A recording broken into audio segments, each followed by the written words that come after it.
All right, everybody, welcome to our live stream. So today's topic is what should Elon's and Tesla's next move be? Of course, we just got hit yesterday with a massive lawsuit that was, a judgment from Delaware court saying that Elon's comp plan of 2018 wasn't something that is valid and need to be rescinded. But this topic today is going to be broader than that, right? So, what should Teslas do regarding their data centers for AI, regarding the bot? Should they be hiring a COO? What are their efforts and what are the next move that Tesla needs to do for just everything that's happening? So, we've got our regulars here every Wednesday with us. We've got Brian White from My Tesla Weekend, and we've got Hans from his YouTube channel, Hansi Nelson. Welcome, guys.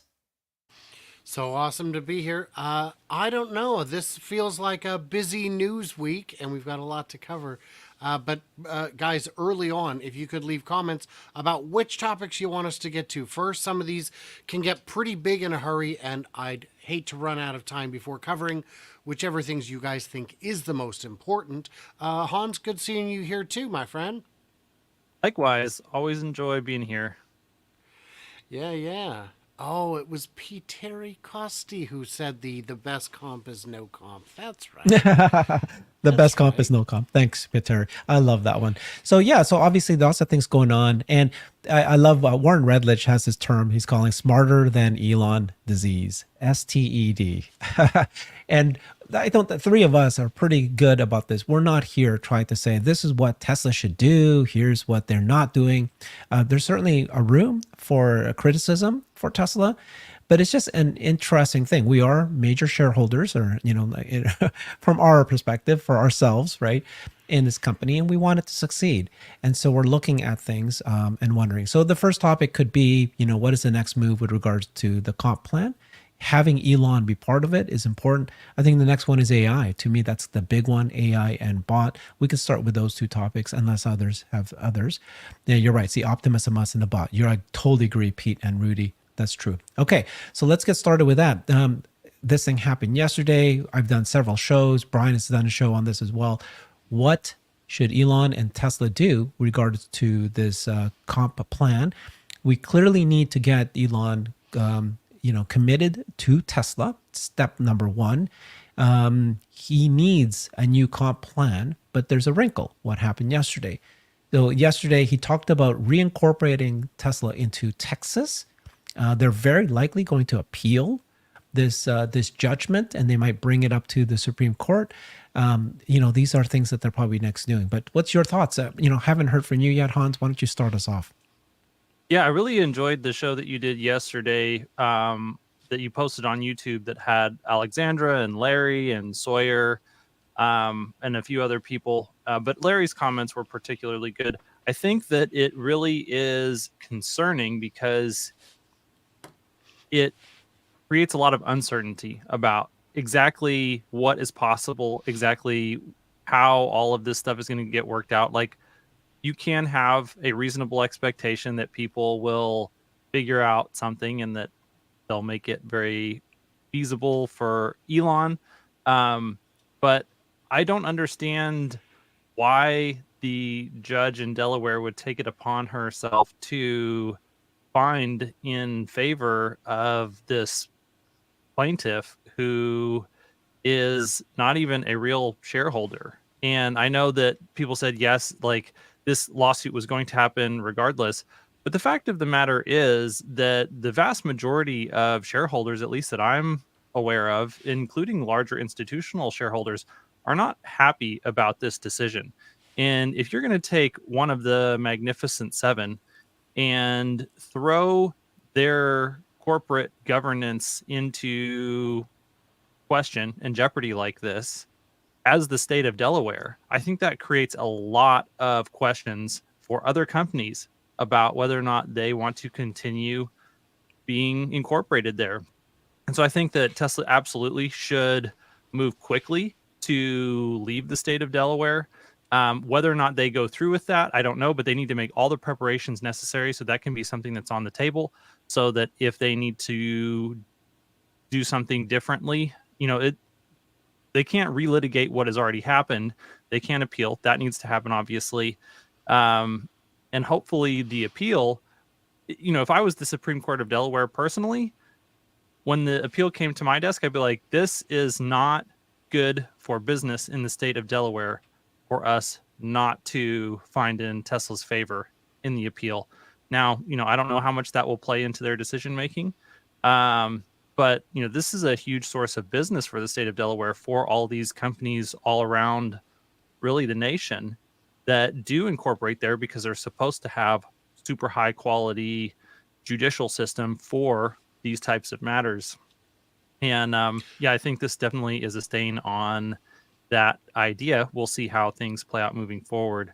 So I think, like we said, appealing, planning to move, and then obviously they need to have all sorts of backup plans. Basically, should have been prepared up to this point in time. And now we'll just see what Tesla executes with moving forward. Like, they should have something that's in place right now for this eventuality, and then we should be hearing from them sooner rather than later on what that looks like moving forward. So what do you think, Brian? So I think, as a reminder, and Hans, you said this, the Supreme Court of Delaware is the highest body that can adjudicate this. It wouldn't go to the actual Supreme Court. I don't think it would stand because it would set a precedent that would be very dangerous. Now, I don't think these judges care one bit about whether this looks good for Delaware or not. I don't think that's even a consideration. I think they care more about, hopefully, their job and doing it properly, but at the very least, just the letter of the law. And I mean, maybe they care about their own, maybe they're trying to boost their own professional standing. And if that's the case, they definitely don't care about how it looks for business. In terms of this being, whether or not this is a real shareholder, if you have 4 shares, if you have 1 share, you have standing. That was not an issue that was raised that I'm aware of, because the scale of it isn't the important part. I agree. All of us clearly agree that we had adequate information to make our investment decision based on the facts that as we understood them at the time. In my view, none of that has changed. And there is the fact that, if this is allowed to stand, this sets a very, very strange precedent for every other company. And you've got to remember that while you can argue that he was paid too much, you could also argue, you'd have to be insane to not argue, that being paid $0 for 2018, 19, 21, 2, 3, and now into 24, 7 years without pay, you would have to be a basket case to think that that is a reasonable ask to volunteer all of that for no pay. That's crazy talk. So especially given the amount of stock, it's one of the best performing stocks, if not the best performing stock over that period of time from 2018 to now. And so to not reward the CEO, who is largely responsible for making that happen, is just completely asinine. Bonkers. Well, it makes no sense. Yeah. Go So ahead. yesterday we were all very shocked when this ruling came down, but at this point, most people, including, we talked to some lawyers, we even talked to investment analysts like Dan Ives and others, they actually believe at this point, most are leading that this is not going to be that big of an issue. Here's an example of Kevin Rice pointing out that, K10, Kristen, and Omar both suggested on X that just having an annual shareholder meeting to revote to ratify the previous plan solves it. I think some people believe that that could be the case, where they would just, go ahead and just go ahead. And you said that the judge said that, that it wasn't adequately communicated to shareholders, the relationship between Elon and the board, that Elon controls the board. Just go ahead and redo the whole vote again, make sure that these points are in. So that's, step 1, right? It could be to appeal. Step 2, like you said, step 2, probably very clearly, you can see that Elon's communicating that we're going to reincorporate into Texas, regardless of what happens. Now, what do you guys think about this thing where it actually sets the stage for Elon and the board it's great news that this could actually set the stage for them to go and redraft this new comp plan anyways. Do you think that they might consider something really, really big and out there? Like, some people are talking about an X Corp, this idea that you could actually sell Starlink to Tesla, create, or Dan Ives is talking about, you create an X division of Tesla and you give Elon shares on that, and then you take all the robots and AI into that. That's still owned by Tesla, but now this becomes an X kind of X Corp thing. Do you think that that could be something that Elon or the board would even consider? That's something exotic like that? I don't have an opinion on that. I think it is pretty exotic. I think there are a number of institutional shareholders that would find the shenanigan aspect unsettling and unpleasant, but I don't personally have an opinion. And until it's proposed in such a way that it's sufficiently concrete that I could understand, I don't know how I would vote or invest. I assume I would remain a with the majority of my investment in it, but can't know just yet. What do you think, Hans? Yeah, I think that with this precedent, the thing that is guaranteed is that the more exotic a plan is, the more guaranteed it is that they're going to be sued again and again and again. And the less common that structure is, the more likely it is for those types of things to not actually be able to survive those lawsuits. So I don't know that it's a good idea to try and get cute with structures just to gerrymander something that gets to the same outcome that he was trying to get to in the first place. I think that they really need to take this appeal as seriously as possible. And they really need to win the appeal and reinstate the original plan, in my personal opinion, because I think that that is the thing that Yeah, is the most easy. airtight legally. And then that will also give them a lot more concrete understanding of how to move forward and to be able to defend whatever it is that they do legally in the future.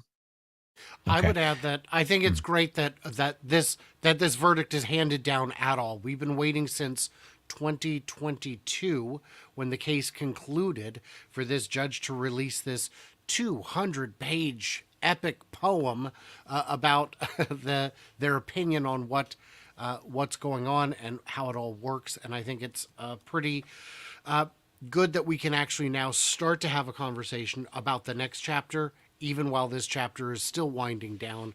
And yeah, I don't know if a simple vote to ratify would do the trick, but at least now some options are known. Okay, we'll keep watching closely on this. So the next big thing that's happening is we had the earnings call last week. Elon has said that he's going to do a State of the Union kind of meeting or presentation for Tesla. He had done one for SpaceX already. This is upcoming. Some people thought it was going to happen today, like this first week.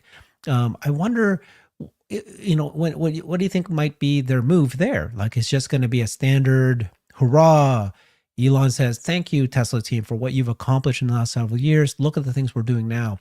Or is this could be an opportunity, which I hope he does, reposition Tesla as a robotics AI company. Make that very, very, very clear.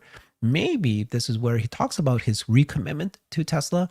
Not that, I don't think any of us really feel that he's lost any commitment. It's just that it's just always a question that people ask, especially after what he said about the 25% control. What if I wouldn't be motivated, or I'll take the AI out or something? That was a veiled threat. But you can see his thinking. His thinking was more about the safety of humanity, because robotics AI is a thing, and he's already confident it's a thing. He just wants to make sure he has influence, that it's not some rogue actor taking over Tesla shares and then taking control of a robot army. And so, what do you think is going to happen? What is the move that you would do if you were Tesla and you were part of the executive board? What would you tell Elon? What should we do for this State of the Union? I did want to address one thing real quick before we move on to that. That's a wonderful topic. We got to talk about that. But I did want to say that this isn't Tesla giving Elon $55 billion. This is Tesla permitting Elon to purchase $2.5 billion worth of shares, which was the fair market value at the time the contract was signed. It is net cash in for Tesla, and shares out that have already been accounted for. Saying otherwise is disingenuous and bad faith. In terms of the AI aspect, I get the hesitation. I understand when Elon created XAI outside the company, he said it's because we're working on things that are not automobile related. It's just AI. He's still bitter that he gave up his spot at OpenAI because he wanted that to not be a commercial venture. And of course, what happened? It immediately became a commercial venture without him. So I can understand that hesitation. He also wanted to attract top talent, and top talent wants startup opportunity. They want 0 to 100 kind of share opportunity, where at Tesla they might get 1 to 2 or double, maybe 10x, but not the 100x you might see at a startup. Could XAI be rolled back into Tesla? Could Tesla acquire that? Could that help Elon get closer to that 25% objective?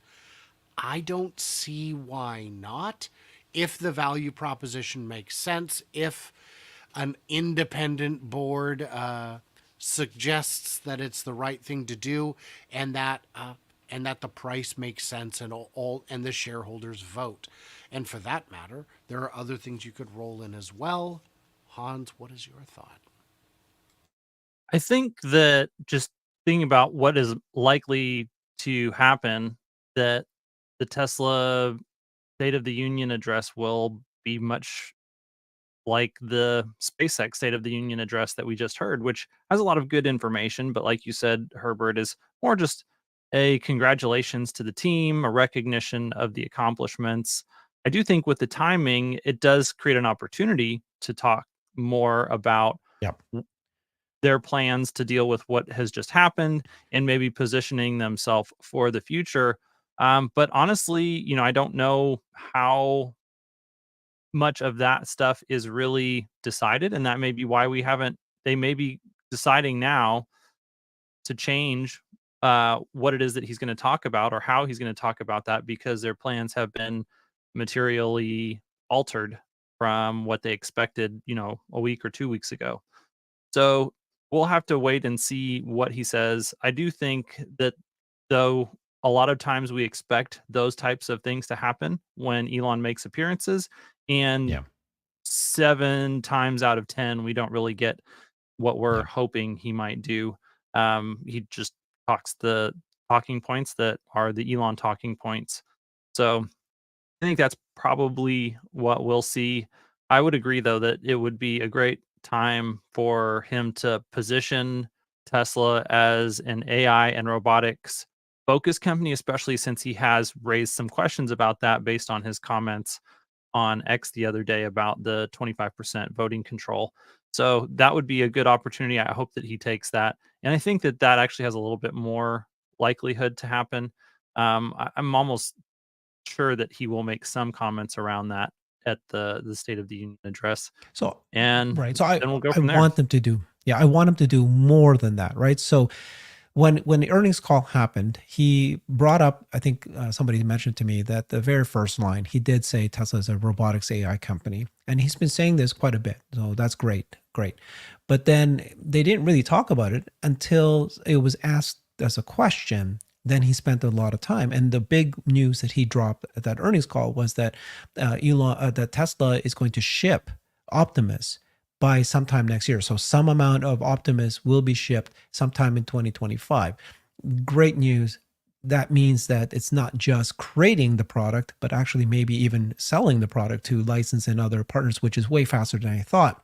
So I was happy that he mentioned it, but I really wanted them to spend more time on the earnings call talking about Tesla as an AI company, robotics AI company. Now, some people are saying, well, that's the earnings call. That's not the position. So at this upcoming State of the Union address, Tesla and Elon specifically has a really good chance to really hammer this point home. Really hammer this point home, because if it is a recruiting event, that is how, that's the big concern, is you have the best minds wanting to jump to OpenAI, wanting to jump to other robotics companies.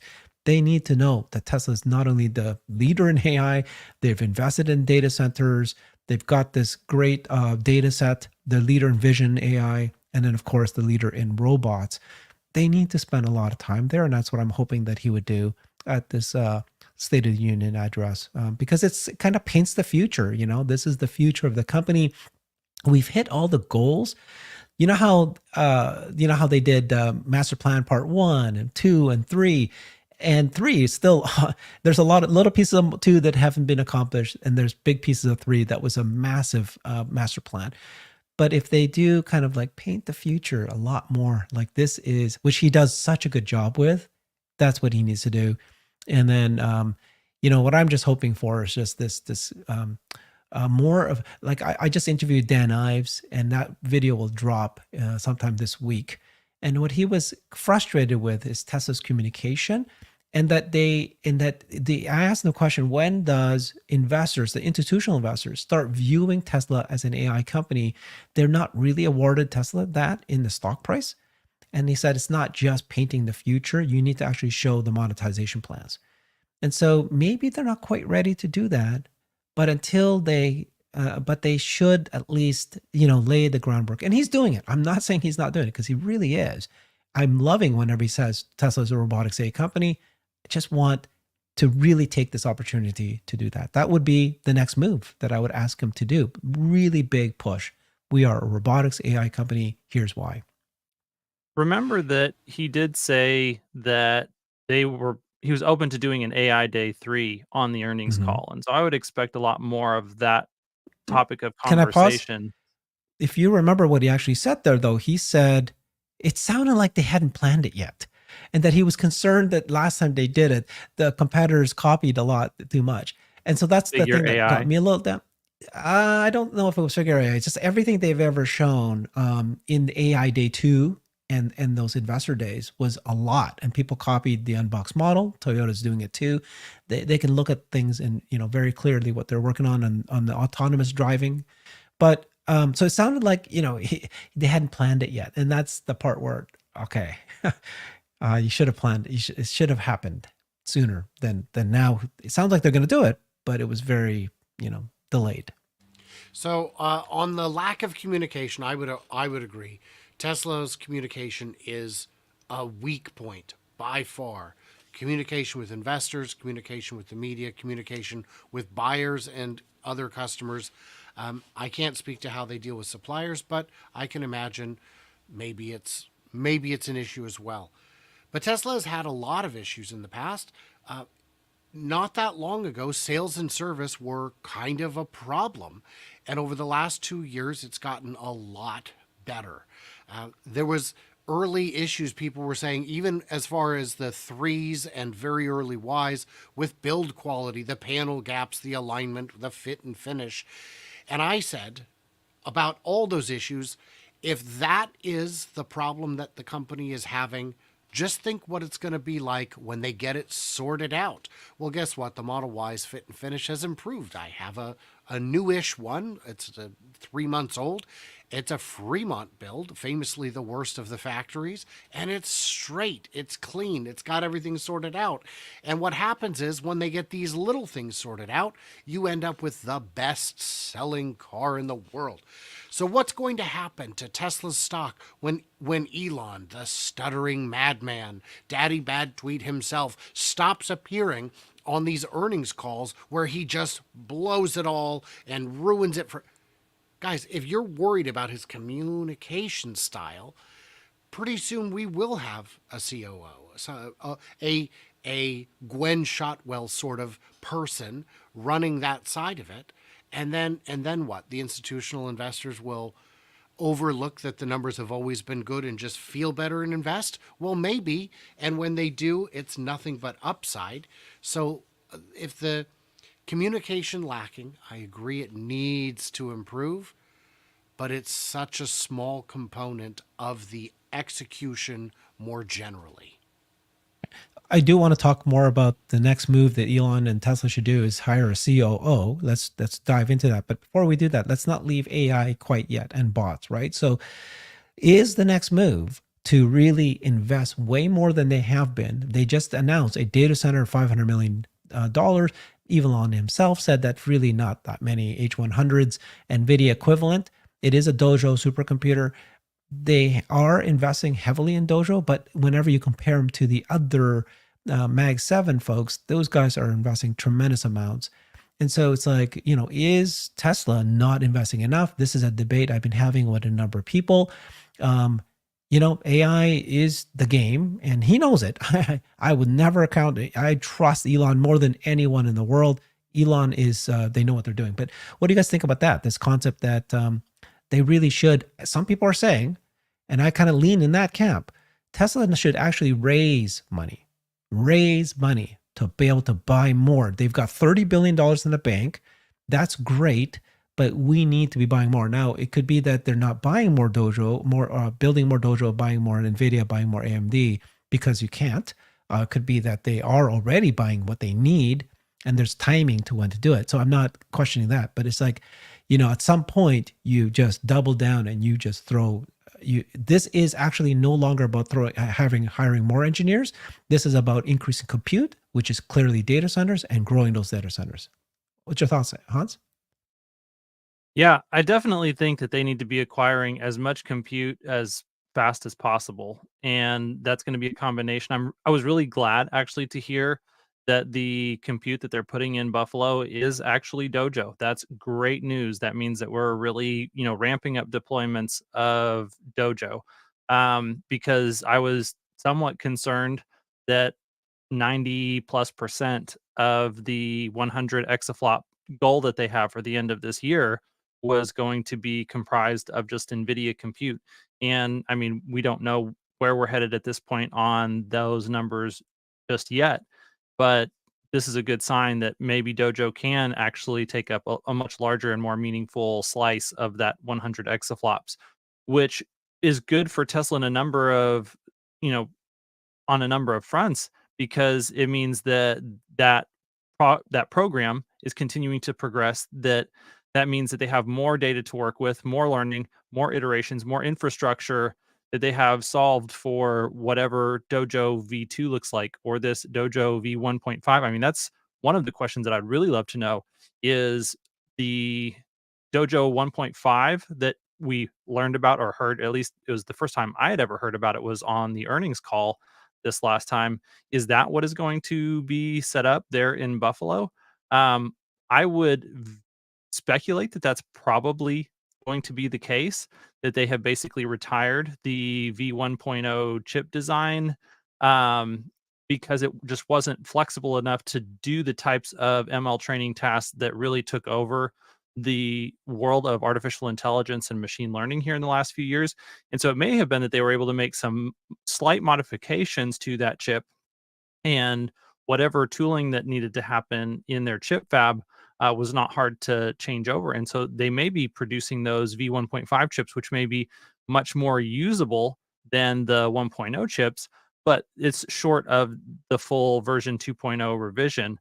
And if that's the case, that means that they can actually get a lot more use out of Dojo today than if they were stuck with just that V1.0 iteration. And so having that be something that's viable and possible right now is an excellent position to be in.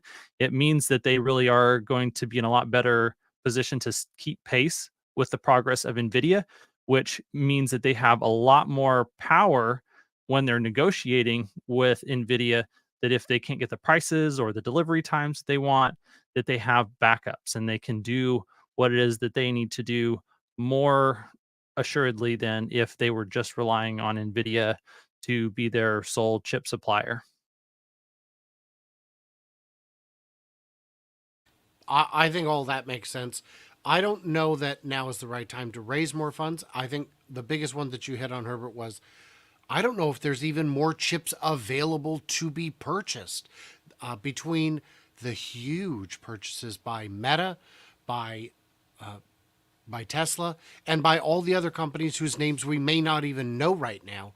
I just don't think that the compute is available at any price. And I think the 30 billion cash hoard is sufficient to ramp a number of factories and a number of projects all at once. I don't think now is the time for that, personally.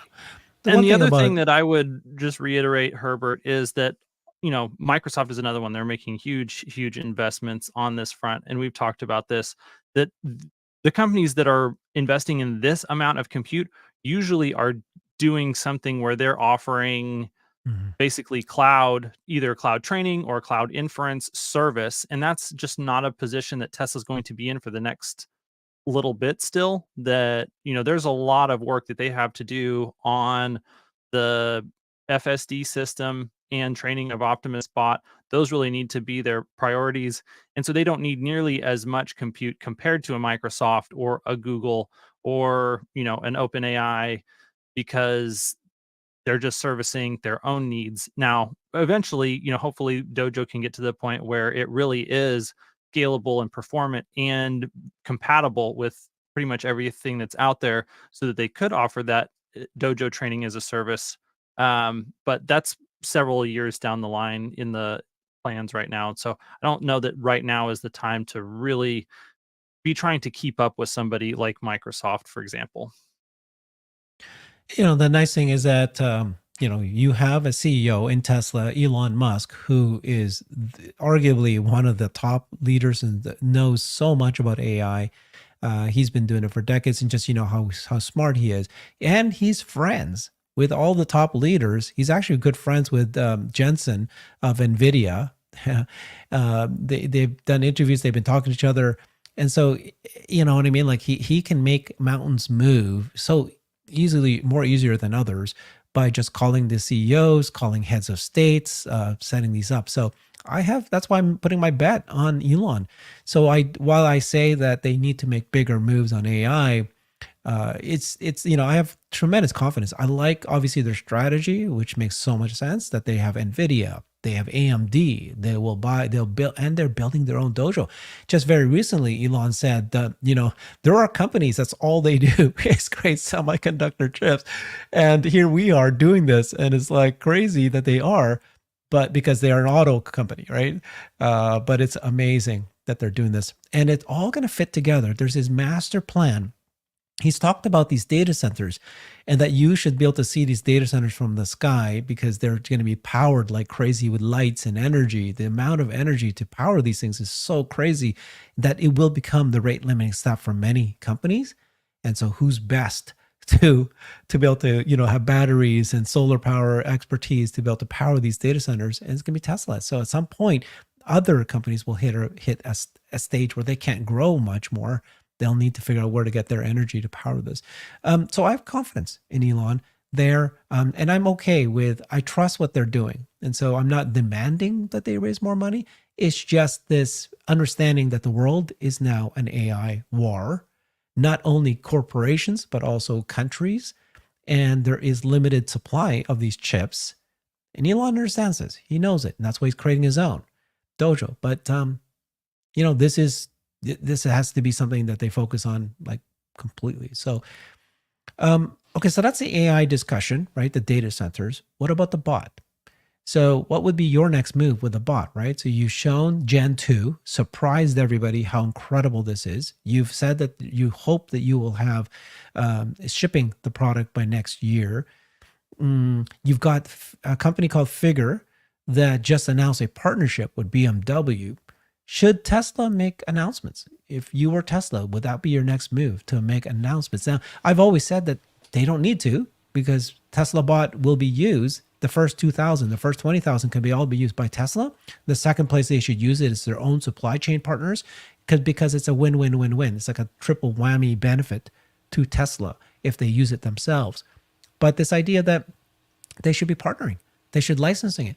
So I did not think they were going to do this soon. I thought maybe in the third year and longer. But now that he referred to Tesla's Optimus as a product 3 times in the earnings call, and then he said, that we hope to ship some number of these Optimus, shipping it next year, that made me think, okay, well, that sounds like if you're shipping product, that means you're selling it to somebody.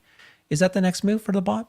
What do you guys think? So I will say what I would like to see is that capacity. Now, other companies like Figure, they need to get a product out. They must get a product out. That is critical to their survival. And I'm not speaking specifically of Figure, but all robotics companies that don't have 30 billion cash on hand and a free cash flow generating money printer to rely on.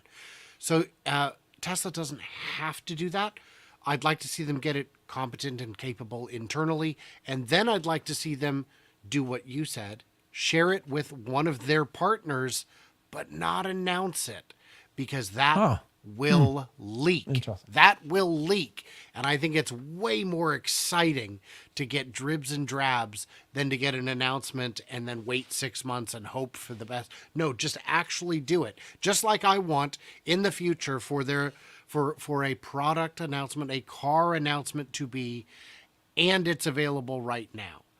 This is the new model. We're not just taking reservations. It's been road testing disguised as a Volkswagen, and it's now ready for sale. The first 100 are behind this lovely fake wall, whatever it may be. So I don't think an announcement is what's needed. I think action is what's needed. And if the action takes place, we will know about it, because you and I and all of us have, we are the Hydra of a million heads is what's going on here. And nothing sneaks by us. Yeah, and I would add that I know that it is hopeful that they do ship it, and it's definitely possible to interpret what Elon said as they are going to ship Optimus to external customers. But my more cautious, more conservative interpretation is that that is just when they're talking about reaching volume production internally to begin using those in manufacturing inside of Tesla, probably coinciding with actually use in Austin and Mexico as the Gen 2 or the next generation vehicle platform really ramps up. So that's what I think is likely to happen. And honestly, I mean, we could make it deep into this decade at full speed ahead before Tesla ever needs to work with somebody outside the company in order to just use the number of bots that they can produce and actually put to work in a productive manner, because there's so many opportunities to use that internally, including the supply chain. I would definitely include that as well. All right. So far what we're talking about today is what would Elon or Tesla's next move be?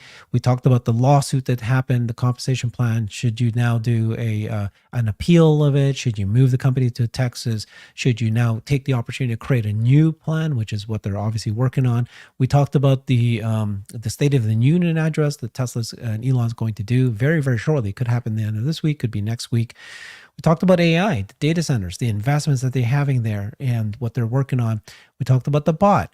What do you guys think about the COO idea? Now, with all of this happening, the company has grown so big. We're now clearly an auto company. We're now clearly an energy company, and those numbers are just growing like crazy. We've got a functioning robot that's really nearly out there. We've got robotaxi announcement of autonomous cars. FSD 12 seems to be happening. There are all this moving parts. There's potentially partnerships with not only gigafactories, but megapack factories and world leaders out there. Is it time for Tesla to get a COO? And with all this, boards and trying to figure out, Elon's role, all that, this could be the opportunity. What do you guys think about that? I'll just say yes, absolutely. His plate is very full. He's very capable and all that, but he is, in my opinion, stretched too thin.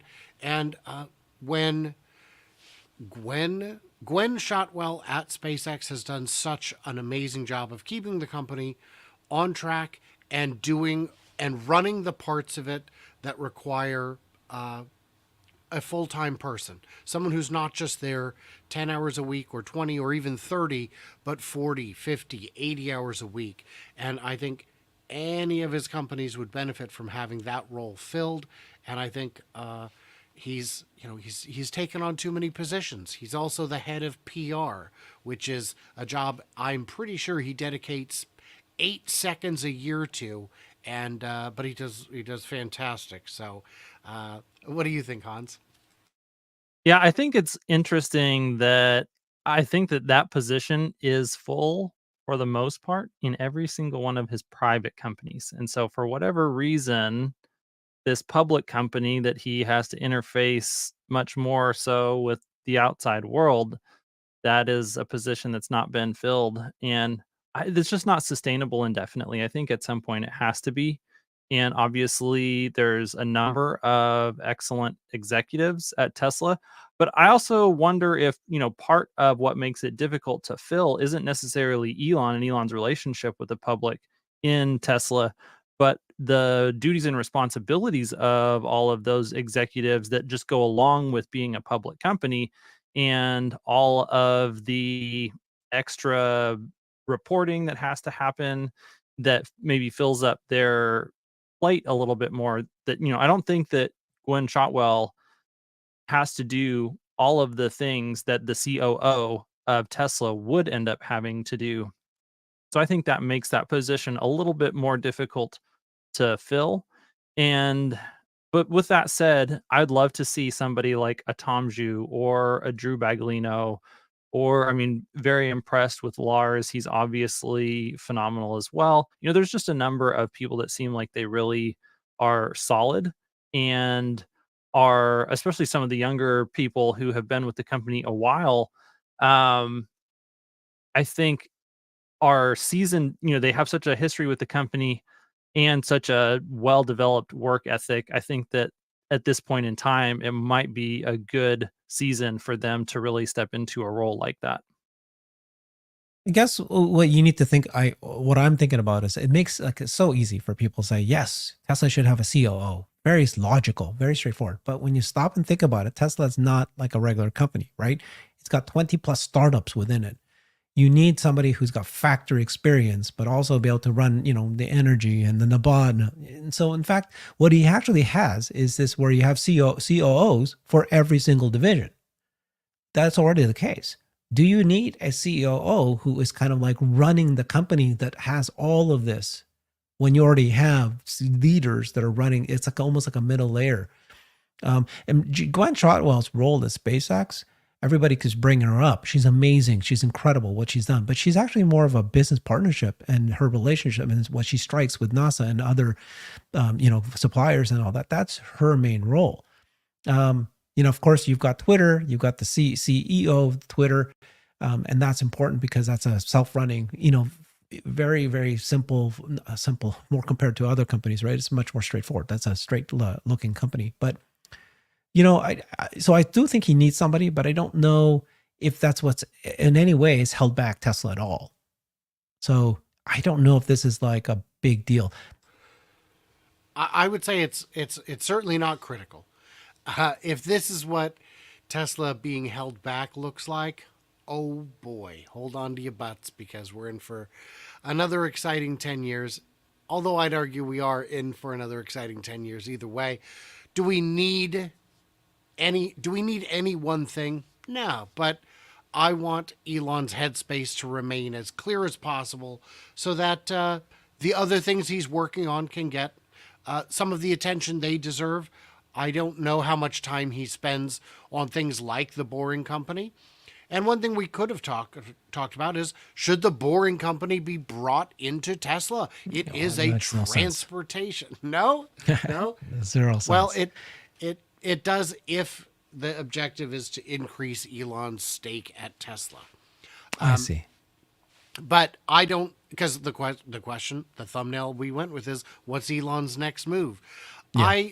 My thought on the Boring Company is that they're not yet sufficiently serious to be taken seriously. You've got a contract to expand massively in Vegas, but you're kind of just puttering along. Get hustling, guys, or I don't know, don't. But in any case, and they need their autonomous shuttle, and they're still talking about using bricks as building material, even though the physics doesn't work and the regulation doesn't work. You can't use the fill material as building material. Unfortunately, the spoil is contaminated by cutter head lubricant, which is industrial waste. But I don't know. There's a lot of other opportunities that that are very interesting. And if they can get the autonomous shuttle working for the Boring Company, even without acquiring the Boring Company, that's going to have, it doesn't have to be in a tunnel. If you've got an autonomous cyber van, that can also work as a tarmac shuttle at airports. It can also work in closed environments on campuses. There are other things you could do with that would be potentially quite valuable. So when you started off that suggestion there, the reason you did that was because I think the biggest move that Elon needs to make is solidify his desire to have a new comp plan and to have 25% of voting control. That is what's driving him right now. And so that's why you're saying, hey, this is one idea, right? Buy Boring Company. That's one mechanism to be able to set that up. So do you guys think that there's any truth in some theories people are putting out there that until Elon gets his new comp plan, until he gets that, that structure set in place, he's not going to, it's in his benefit to keep the stock low. It's in his benefit to keep the company kind of, I'm not going to introduce, just amazing things until once I get this in place, then I'm going to show you, FSD version 12. I'm going to show you the bot. I'm going to show you these big giant announcements. Is there any truth to that? It's bologna sauce.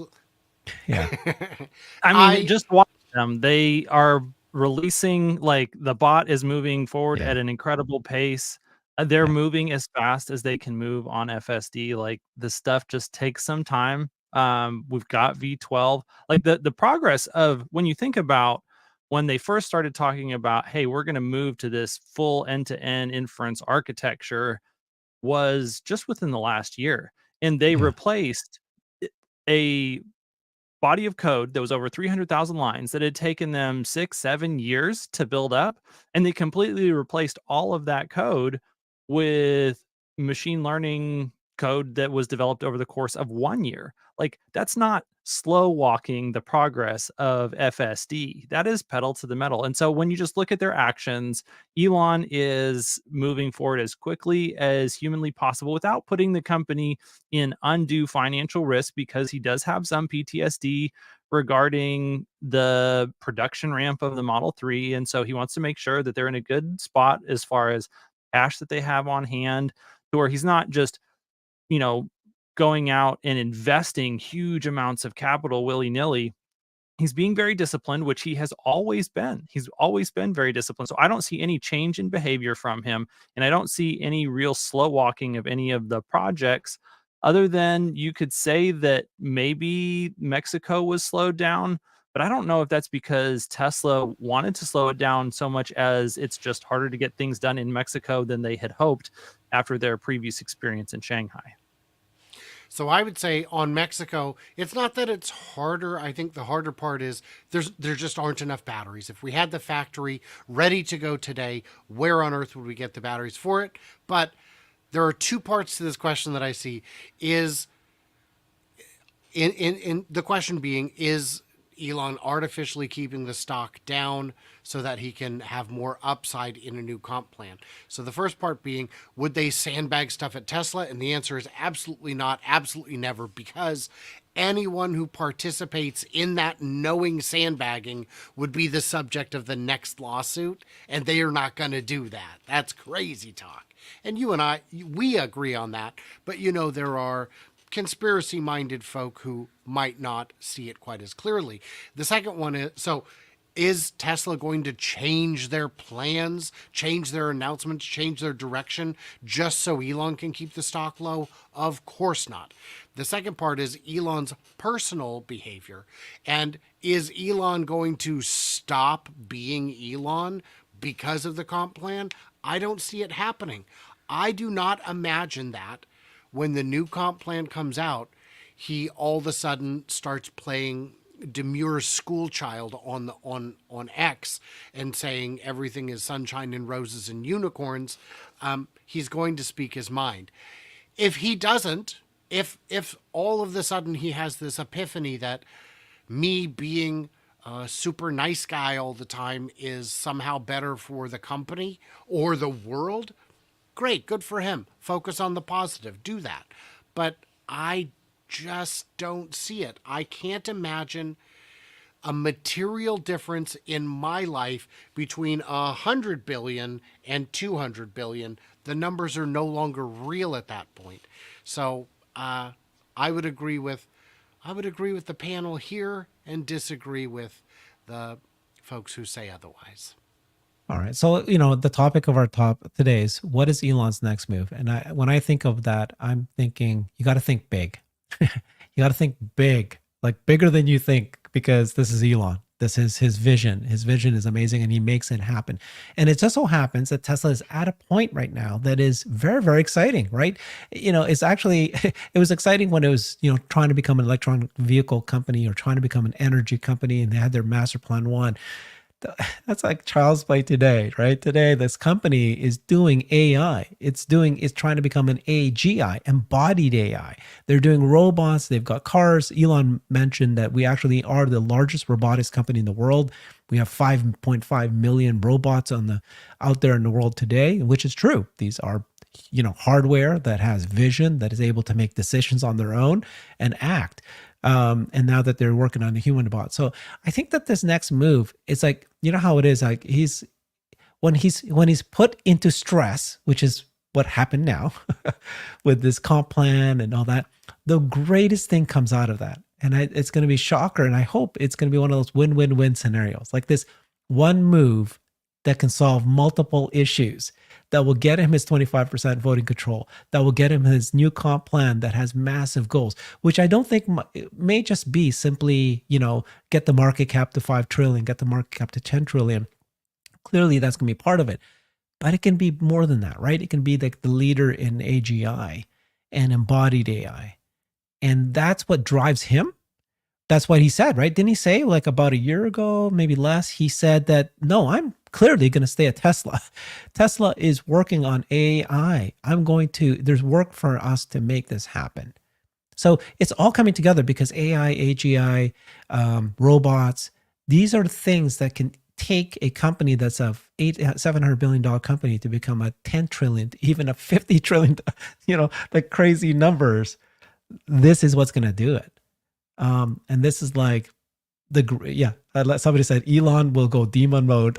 Love it. Yes, he's going to go demon mode. He loves demon mode is what he needs to get him motivated, and that's what he's looking for. So yeah. So okay. Anyways, what do you guys think about that? Think big.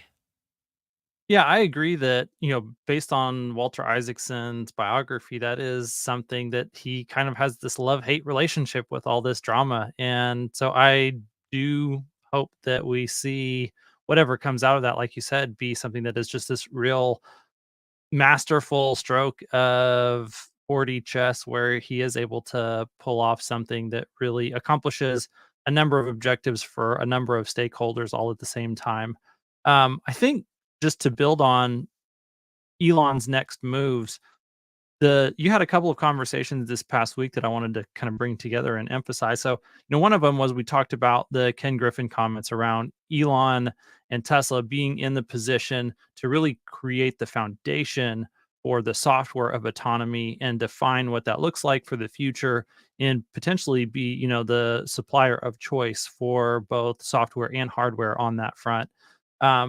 So, that's sitting over here in one part of my brain. And then the conversation that you had with Pierre Ferragu, where he was saying that he takes a much different view on what the future of autonomous driving is going to be, that it really is probably, instead of looking a lot more like robotaxis, that more of the value might actually accrue to just having vehicles that are themselves much more valuable for personal users, the more driving that they can do for themselves, rather than having this transportation as a service model where you just hail a robo-taxi and it comes and picks you up when you need it and takes you wherever you need to go. And I felt like a lot of Pierre's points were very well taken. And so if you kind of combine those two things, I think there's a real big greenfield opportunity here ahead of Tesla. And I think this is what Franz and the Tesla team are really working on. How do we make both obviously FSD is a huge part of the software, but then how do we also define the physical vehicle itself, the experiences that you enjoy inside of that vehicle, whatever it looks like, when it's no longer your responsibility to be the one directing and piloting the car all the time. And so I think that the Tesla team really just needs to continue to focus on that as they have been, execute on that plan, and then show whatever those plans are to the world, because that is an incredibly large revolution. And, as Tesla investors, we have all sorts of ideas of what that might look like. And the one thing that I can guarantee is it's going to be somewhat different than any of our ideas once it comes into reality. And so I'm excited to see what that looks like. So I would say that robotaxi has a place. It absolutely has a place. Selling robotaxis has a place. Keeping and operating them within Tesla has a place. And for that matter, selling these cars to companies, to individuals, also has a place. And these can all have different values and different use cases. And I've seen a lot of people who are still saying to this day, in 5 years, individual car ownership won't exist. And I disagree strongly. Half of us are gatherers. People want to gather their stuff. People who have kids a lot of times will just leave all the kids' stuff in the car. The car seats are in, buckled. I'm not going to deal with it. A lot of people will not go to the store and deal with car seats in rentals. It's too much. I can't deal with it. And then my kids spill something and now I've got $100 cleaning fee. No, I'll just have my own car. So private ownership's not going anywhere. There's endless opportunity on all these fronts. There are so many people individually who need a robotaxi, whether it's because their vision is failing, their mobility is insufficient, or there are just too many use cases to think of. And this is endless opportunity. Could one of Elon's and Tesla's next move be presenting a new product? So just recently, I think it wasn't the last earnings call, but there was another earnings call where he said that we have several products, a few that you don't even know about yet. It could be HVAC, right? The home heating unit that they've been teasing for a while. Is that timing for this? Is it ridiculous for them to announce yet a new product? I guarantee you guys, the people just, if you've been watching Tesla, been following them for a while now, every 2 years they announce a new division, a new product, a new company that's within the one company. It's like, it's been happening. So it's not like it's not. Tesla is an innovation company. That's what they are. And they are vertically integrated. They've created technology, and they can easily take some of these technology and create a whole new business out of it. And they do. So guaranteed they're going to do this. I don't know if it's going to happen now. It's going to happen a year, 2 years now, but that could be a thing that they do because he's teased it, right? That is a blind spot for me. Of course, it's a blind spot for me. Every product that's been announced in the past seems logical looking back, but at the time, I didn't see any of them coming. The idea that a bot was around the corner, the idea that they were designing their own AI chip. We knew that they had chip design and quite a competence in that area, but we didn't know. I couldn't see it coming. So what is the next big thing?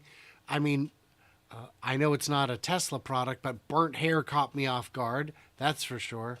I just don't. I don't have any guesses, but any of those could be a catalyst for sure. I wouldn't be surprised to see them beefing up their either some sort of platform to offer training for, like, basically some infrastructure around other companies being able to utilize Tesla's FSD software. And so he has hinted at potentially licensing FSD and said that, a lot of companies are not currently really taking them up on that and in active talks with them.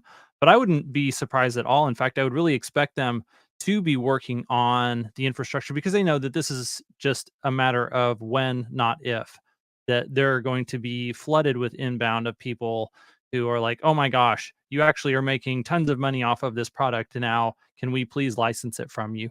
And so I think that there is going to be infrastructure around how do you actually operate that licensing agreement? How do you share IP? How do you manage software? What hardware do they have to have? And so that's going to be a whole new business line that really is going to be a huge deal. And I think that even though he has hinted at the licensing, he has never really said anything about that infrastructure piece specifically. And that would be a product that I would expect him to be willing to say something to the effect of, we have exciting new products that you don't even know about yet.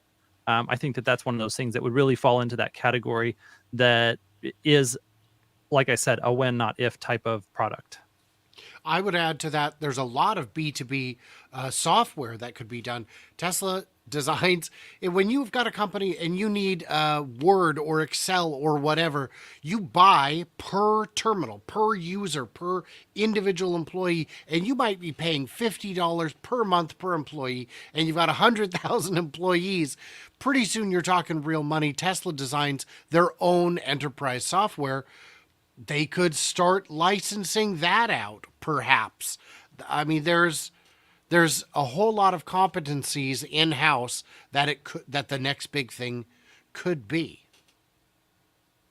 Yeah, it's got to be part of the mission. So I think, it's unlikely, right, that they're going to do a Master Plan Part 4 because the 3 is just so big. It was like conquering sustainable energy, and that will just keep them on forever. But you guys think that he might announce a new mission? Not yet. I think I think it would be too soon. Yeah, too soon. All right, so let's recap, right? So we talked quite a bit of the lawsuit and the State of the Union address he's about to come out. We talked about AI data centers and robots, a potential X Corp or some sort of version of that, the COO. What do you guys think? What is the next move? Let's go doing that. What do you think, Hans?